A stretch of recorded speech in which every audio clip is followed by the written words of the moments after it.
Bom dia, pessoal, tudo bem? Meu nome é César. Eu sou professor de redação aqui na cidade e essa aula está sendo gravada para o cursinho Oficina de Redação, tá? Demorou, pessoal, tive que viajar, voltei ontem à noite e não deu para fazer essa gravação. Estou gravando hoje, agora são exatamente, eu não sei, mas acho que é antes de meio-dia, tá? Preparei tudo, hoje ainda o som ainda não está da forma que eu desejo.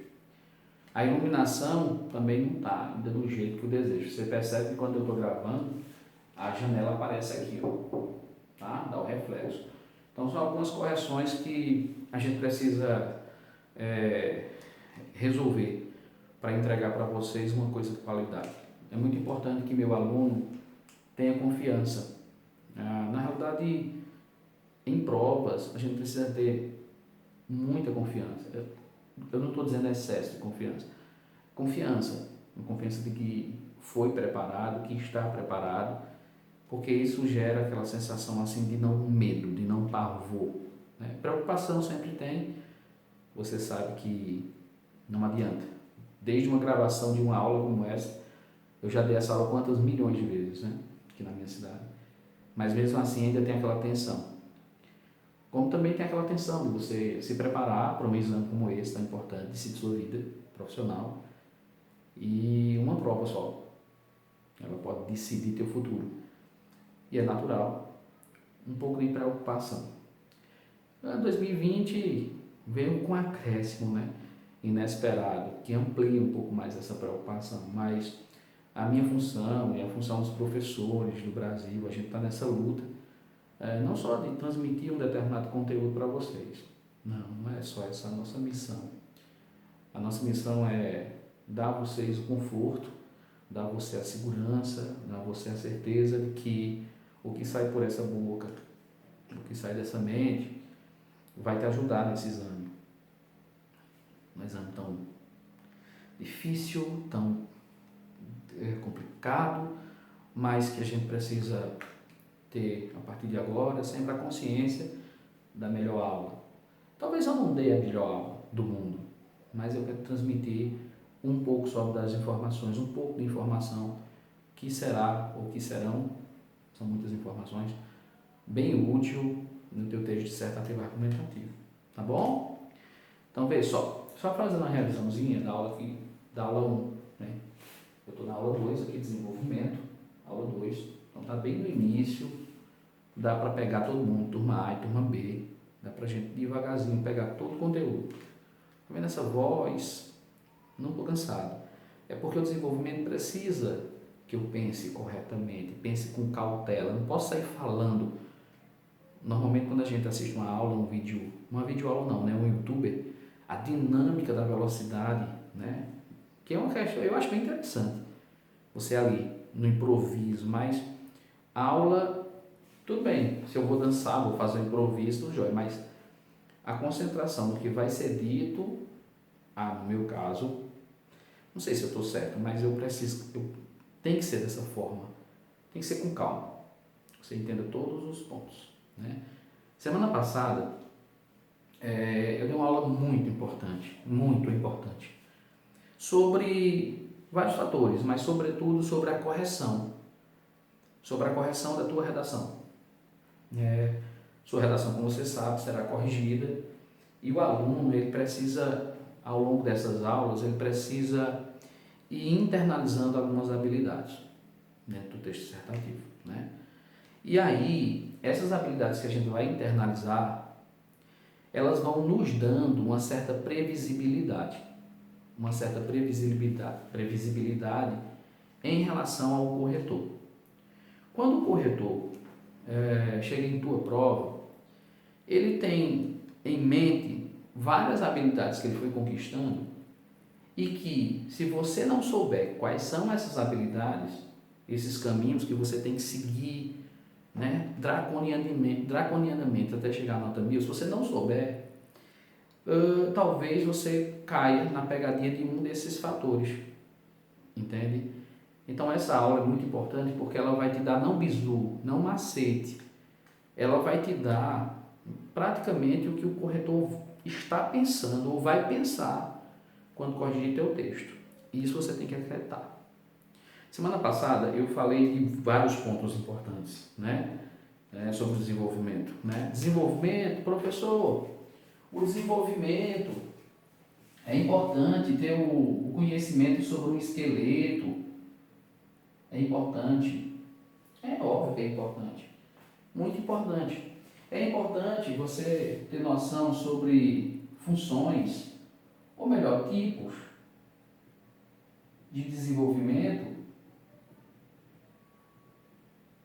Sim, é claro que é importante você conhecer vários tipos de desenvolvimento.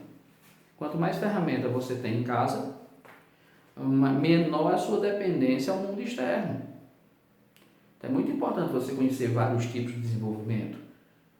E conhecer, claro, que dentro desses desenvolvimentos, desses tipos variados de desenvolvimento, você conheça as suas funções, as funções dos períodos. As funções dos períodos. Turma, isso que eu estou fazendo aqui é uma revisão, tá? Para a gente pegar um gancho, pegar carona na aula passada, para a gente seguir um fluxo, tá? Para não ficar uma coisa rompida assim, com ruptura. Isso aqui é basicamente uma revisão do que eu disse na aula passada, tá? Então, funções dos períodos. Importante, pergunta aí a um aluno que você acha que escreve muito. Aluno, é importante aprender a função de cada período de um desenvolvimento? Eu já sei a resposta. Responda aí, vá. Tá vendo? Eu estou ouvindo. É claro que sim. O problema é que o esqueleto, os tipos de desenvolvimento, a função, a leitura que você precisa exercer sempre sobre vários temas, são importantes, mas não representa tudo.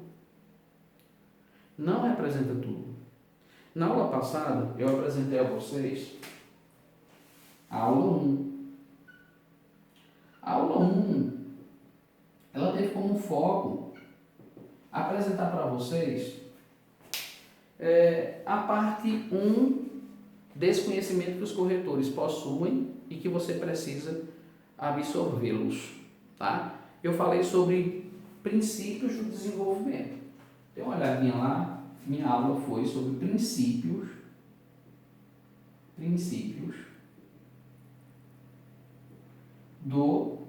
desenvolvimento.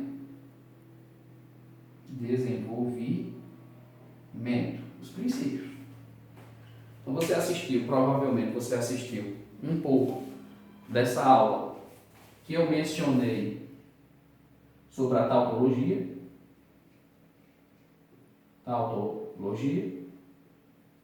Sim. Você deve ter visto alguma coisa sobre truísmo. Pelo menos você deve ter visto sobre o truísmo.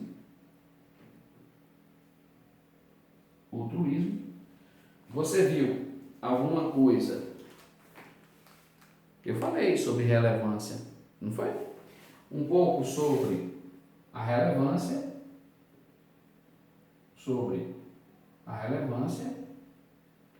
E essa daqui vai para os alunos do terceiro ano. Só para deixar grifado. A relevância aqui, da aula 1, não é aquela relevância de um tipo de introdução que vocês aprenderam, tá? É outra coisinha. Se você não assistiu, assista. Essa aula foi muito importante. Falei também sobre o princípio 4. O princípio da não contradição. Princípio da não contradição. Falei também sobre o princípio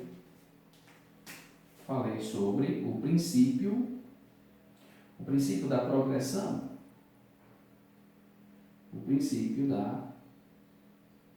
progressão. E falei também nessa aula, só para finalizar aqui, falei sobre o princípio, sobre o princípio da não continuidade.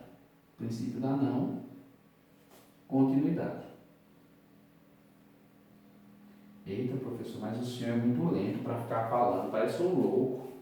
É porque, assim, a gente não se habituou ainda com esse método, né? Eu não sou um youtuber, eu sou professor, antes de mais nada. Então, eu tenho minha velocidade. o mais importante, sabe? Eu acredito, não é velocidade. Eita, Clarice Lispector. Não é velocidade. É mais importante a gente trabalhar os detalhes. Tá? Então, tenha paciência, vamos trabalhar os detalhes. O que for possível, a gente vai trabalhar. A aula de hoje, aqui eu tenho, né, os princípios, aula 2. Esta aula aqui, ó, aula 2. A aula 2, ela tem como caminho a seguir, não os princípios do desenvolvimento, porque esses já foram dados. É importante aprender cada um deles, estudar cada um deles, pesquisar sobre cada um deles, porque entra naquela lógica. Qual é a lógica? É importante pensar ou saber o que o corretor sabe quando ele vai corrigir.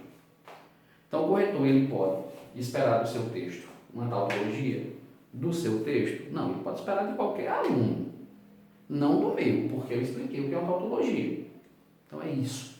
Sabe aquela questão da previsibilidade? Você conhecer um determinado conceito, uma determinada definição, e essa definição ela funciona como uma barreira protetora, protegendo o teu não erro. Quanto mais sabemos, menos a gente erra. Entende? Então, cada um deles foi trabalhado, cada um deles, não para você saber mais sobre desenvolvimento, mas que você seja protegido por esses corretores maldosos. Eles são maus. Se você desconhece, você erra. E eles não perdoam. É simples assim. Como é simples também um segundo patamar. Mas, professor, o senhor nem trabalhou esqueleto, é o que eu mais gosto. Tem momento para tudo na vida. Professor nem trabalhou o tipo de desenvolvimento. Tem do tempo. O tempo vai chegar. A hora vai chegar. É preciso a gente aprender o que os outros não aprendem. E aí eu estou falando que isso é melhor do que aquilo, esse cursinho, não é isso que eu estou dizendo. O meu foco aqui são apenas o conhecimento que os meus alunos precisam absorver. É essa a minha religião. Entende? Muito estranho ficar olhando para um celular, bicho. Será que tem gente aí? Tem gente aí. Eita, eu me sinto um louco olhando para um celular, meu. Vai voltando aqui. Pelo menos não está tão tosco assim, né? As aulas no papel, pelo amor de Deus. Mas aos poucos a gente vai organizar, vai deixar bem bonitinho. Não vai ser a melhor coisa do mundo, não vai ser um Jubilu. Eu estava vendo os vídeos de Jubilu, viu?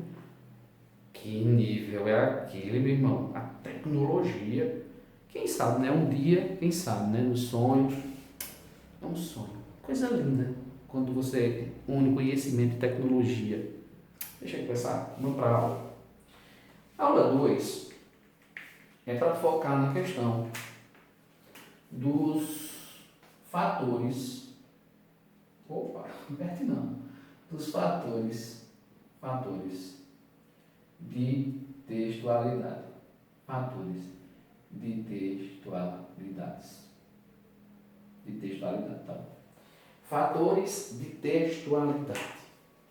Professor, eu nunca estudei isso, professor. Não sei o que é isso, professor. Isso é importante, professor. Isso é importante, professor. Turma, entra no mesmo princípio da lógica dos princípios do desenvolvimento. Tudo que é ensinado sobre desenvolvimento, que não seja esqueleto, que não seja tipo de desenvolvimento ou funções dos períodos, tudo agrega valor e te protege mais. Então é importante saber tudo que ronda, tudo que acontece aqui dentro é importante demais, demais. Talvez você não queira saber, mas eu faço questão de dizer, porque eu trabalho com detalhes. Talvez você não queira saber quem foi o menininho, o doidinho, que criou todo esse sistema de textualidade. Quem foi o cara que conceituou e disse assim, ó, isso é texto e isso não é texto. O que tem texto tem esses fatores e quando não tem esses fatores não é texto. Quem foi que disse isso? Se vamos fazer uma prova de linguagem também, então todo conhecimento é bem-vindo, tá? Então esses princípios, eles foram pensados, estudados pela linguística, e aí você vai encontrar grandes nomes. Eu vou começar pelo nome da casa, vou começar pelo nome aqui da casa. Ele não é pernambucano, ele nasceu no Rio Grande do Sul, mas ele fez carreira aqui na Universidade Federal de Pernambuco, é um nome, acreditem, turma, gigantesco. Professor, mas o senhor precisa falar sobre isso? Qualquer coisa que você puder aprender para internalizar, um dia, quem sabe, você não consiga fazer uma contextualização com esses nomes. Não é isso? Então tudo é útil. Então tem um cara que nasceu no Rio Grande do Sul, mas passou a vida inteira na Universidade Federal de Pernambuco e foi um dos maiores contribuintes para esse conhecimento. Eu faço questão de citar o nome dele em primeiro lugar, porque ele é um gigante desconhecido, que é um menininho chamado Marcuse.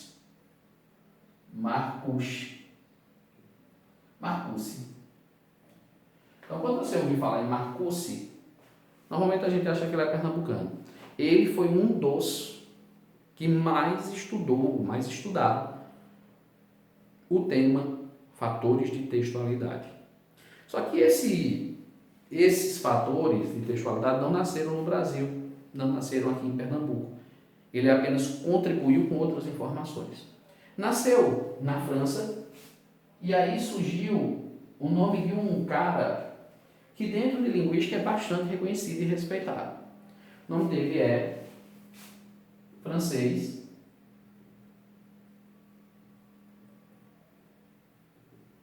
Begrande, né? E para não deixar dois menininhos aí reinando na cena, vamos colocar o nome de uma menina, de uma brasileira também, um nome gigantesco quando o assunto é textualidade. Então você tem aqui, vamos pegar aqui uma brasileirinha, tal, muito importante, talvez você não conheça, mas acredito no professor, porque ela é gigante, chamada Maria da Costa Val. Costa Val, Begrande, Marcuse, são os responsáveis por essa aula aqui. Tá? Tudo que vai ser apresentado para vocês. Os tipos de fatores, vamos aprender todos eles hoje. Né? Quantas textualidades existem? Quantas? Normalmente, as textualidades se dividem, os fatores de textualidade se dividem em 7 tipos. Existem 7 tipos de textualidades. 7. Existe um grupo da textualidade. Deixa eu só corrigir aqui um probleminha. Ui, F3. Opa, só para não ficar apertando, vou ficar apertando aqui. Deixa eu colocar no bolso. Tá? Licença, de novo. Ui, F. Pronto. Olha, são 7 tipos de intertextualidade. Vamos colocar aqui de azul uma chamada coesão. Coesão é interessante porque a coesão ela tanto participa dos fatores de desenvolvimento, dos princípios de desenvolvimento, quanto da textualidade. E a coerência, que vocês conhecem demais. Coerência. Tá? A coerência. Esses dois fatores são chamados de fatores cotextuais. Tá? Fatores internos do texto. Vem para cá entender isso. Esses dois fatores aqui são conhecidos como os fatores cotextuais. Cotextual.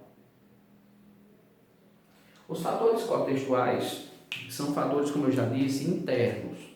O que é um fator cotextual? O que é um fator interno? São elementos que você exerce, que você materializa. A coesão é algo que você vai... Não tem como, você vai ter que produzir. A coerência é resultado da coesão, então é outro elemento que pertence ao texto, está dentro do texto. Então eu tenho uma parte dos fatores de textualidades, chamado de cotextual, que são os elementos presentes do texto, e eu coloquei de azul, vamos colocar em outra cor, os fatores contextuais. Então existem 5 fatores, existirão 5 fatores contextuais.